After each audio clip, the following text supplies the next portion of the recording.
అందరికీ నమస్కారం. నేను మీ ఆయుర్వేద డాక్టర్ చిట్టిపొట్ల మధుసూదన శర్మని.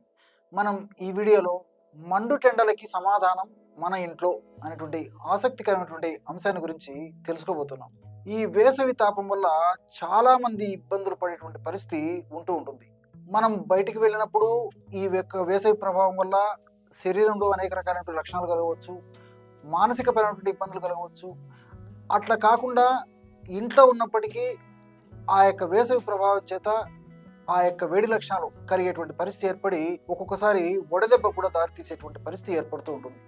ఇంట్లో అనేసరికి మరి ఇంట్లో గాలి వేడి కావడం వల్ల వాతావరణ ప్రభావం చేత, గోడలు వేడెక్కడం చేత, పైకప్పులు వేడెక్కడం చేత, ఇలాంటి కారణాల చేత వాతావరణంలో మార్పు ఉండడం వల్ల ఆ ప్రభావం శరీరం మీద పడి మనకి ఆ వేడి లక్షణాలు కలిగి ఒక్కొక్కసారి వడదెబ్బకు కూడా గురయ్యేటువంటి పరిస్థితి ఏర్పడుతుంటుంది. ముఖ్యంగా వ్యాధి నిరోధక శక్తి తక్కువగా ఉన్నటువంటి వాళ్ళు, చిన్నపిల్లలు, వృద్ధులు, అదేవిధంగా బాలింతలు, గర్భవతులు వీళ్ళ విషయంలో మరీ జాగ్రత్తగా ఉండవలసినటువంటి అవసరం చాలా ఉంది. ఈ వడదెబ్బ రాకుండా prevention is better than cure. అంటే వడదెబ్బ రాకుండా చూసుకోవడం చాలా ముఖ్యం. ఒకవేళ వచ్చినా త్వరగా తగ్గేందుకు మనం బాడీని సమాయత్తం చేసినట్లయితే ఒకవేళ అకస్మాత్తు వడదెబ్బ సన్ స్ట్రోక్ వచ్చినా చాలా త్వరగా బయటపడవచ్చు. మరి వడదెబ్బ రాకుండా ఉండేందుకు వచ్చినా త్వరగా బయటపడేందుకు మనం ఎలాంటి క్షేమదాయకమైనటువంటి ఔషధాలు తయారు చేసుకోవాలంటే 2 ఔషధాలు చెప్తాను చూడండి. ఆహార ఔషధాలు. ఈ 2 ఔషధాలు వేసవి కాలం అంతా వాడుకోవడం వల్ల మనకి ఎలాంటి ఇబ్బంది ఉండదు. ఆ వడదెబ్బ నుంచి కూడా సులువుగా బయటపడవచ్చు. ఈ యొక్క వేసవి కాలం మండుటెండల ప్రభావం నుంచి కూడా బయటపడవచ్చు. ఎలాగంటే రాత్రిపూట వీలైతే మీకు అందుబాటులో ఉండి దొరికితే మట్టి పాత్ర, ఒక చిన్న మట్టి పాత్ర తీసుకొని అందులో ఒక 100 నుంచి 200 మిల్లీలీటర్ల నీళ్లు తీసుకొని ఆ నీళ్లలో 1 నుంచి 2 స్పూన్లు ధనియాలు వేసేసి పొద్దున వరకు ఉదయం వరకు నానించేసేసి ఉదయం పూట ఆ యొక్క పదార్థాన్ని ఉడగట్టేసేసి ఆ నీటిలో కాస్త పంచదార కానీ లేకపోతే పటిక బెల్లం పొడి అయితే మరీ మంచిది, లేదా ఖర్జూరం పొడి ఇంకా మంచిది. కాబట్టి పంచదార, పటిక బెల్లం పొడి, బెల్లం లేదా ఖర్జూరం పొడి మీకు ఏది ఉంటుంది సో తగినంత వేసేసుకొని అట్లే ఒక చిటికెడు పచ్చకర్పూరం, మనము తీపి పదార్థాల్లో, పాయసాల్లో, స్వీట్స్ తయారీలో మనం వాడుకుంటుంటాం కదా, లడ్డు తయారీ ఇలాంటి వాటిల్లో పచ్చకర్పూరం ఒక చిటికెడే తాగే ముందు అందులో కలిపేసి తాగాలన్నమాట. అంటే రాత్రి నుంచి ఉదయం వరకు ధనియాల నీళ్ళలో నానబెట్టేసేసి ఉదయం పూట ఉడగట్టిన తర్వాత నేను చెప్పినట్లు ఈ పటిక బెల్లం లాంటి ద్రవ్యాలు వేసేసి చివరగా ఒక చిటికెడు పచ్చకర్పూరం వేసేసి ఆ యొక్క పదార్థాన్ని రోజు సేవిస్తుండాలన్నమాట. ఈ విధంగా సేవించడం వల్ల వడదెబ్బ నుంచి చాలా అద్భుతంగా మనం రక్షణ పొందవచ్చు. అంతేకాకుండా మరొక పద్ధతిలో కూడా ఔషధాన్ని వాడుకోవచ్చు. అంటే ఎలాగంటే రాత్రిపూట 50 మిల్లీలీటర్ల గోరువెచ్చని పాలల్లో 30 నుంచి 50 గ్రాముల వరకు ఈ యొక్క ఉల్లిపాయ ముక్కలు, ఒక 50 నుంచి 100 మిల్లీలీటర్లైనా గోరువెచ్చని పాలు తీసుకోవచ్చు.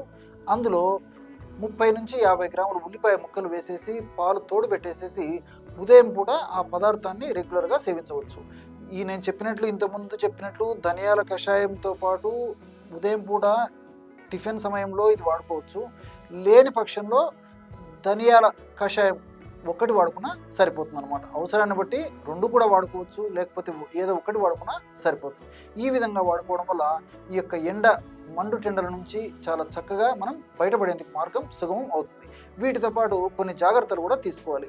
వేసవి కాలంలో ద్రవాంశం తగ్గిపోతుంది, నీటి శాతం తగ్గిపోతుంది, ఎలక్ట్రోలైట్స్ తగ్గిపోయేటువంటి పరిస్థితి ఏర్పడుతుంది. కాబట్టి ద్రవ పదార్థాలు ఎక్కువగా తీసుకోవాలి. ముఖ్యంగా నీరు తగినంత వయస్సును బట్టి మరి ఆ యొక్క శరీర దార్ఢ్యాన్ని బట్టేసి 3 నుంచి లేదా 2.5 లీటర్ల నుంచి 5 లీటర్ల వరకు కూడా నీళ్లు కొద్దిగా తాగడం అలవాటు చేసుకోవాలి. ముఖ్యంగా ఈ వేసవి కాలంలో చాలా ముఖ్యం. అంతేకాకుండా ఈ మసాలాలు, అదేవిధంగా ఉప్పు, కారం దండించినటువంటి వివిధ రకాలైన ఆహార పదార్థాలు, నూనె పదార్థాలు, బేకరీ ఫుడ్స్ ఇలాంటివి ఎక్కువగా వాడుకోకుండా ఉండడం చాలా మంచిది. అదేవిధంగా చెరుకు రసం కానీ, కొబ్బరి బోండం నీళ్లు కానీ, అదేవిధంగా పంచదార, ఉప్పు కలిసినటువంటి నీరు కానీ, పళ్ళ రసాలు కానీ ఇలాంటివి తీసుకుంటుండడం మంచిది. కానీ ఆధునికంగా కృత్రిమంగా తయారు చేసినటువంటి ఈ యొక్క కూల్ డ్రింక్స్, సాఫ్ట్ డ్రింక్స్ ఇలాంటివి ఎంత అవాయిడ్ చేస్తే అంత మన ఆరోగ్యానికి క్షేమదాయకంగా ఉంటుంది. అంతేకాకుండా మనం వాడేటువంటి దుస్తులు కూడా కాటన్ దుస్తులు వేసుకోవడం చాలా చాలా మంచిది. అంతేకాకుండా మరీ ఎక్కువసేపు ఎండకు పోవాల్సి ఉంటే సున్నితమైనటువంటి శరీరతత్వం గల వాళ్ళు, ముఖ్యంగా అందరూ కూడా వాడుకోవడం మంచిది. సున్నితమైనటువంటి శరీరతత్వం గల వాళ్ళు ఈ ఎండకు వెళ్ళినప్పుడు స్కార్ఫ్ ధరించడం మంచిది.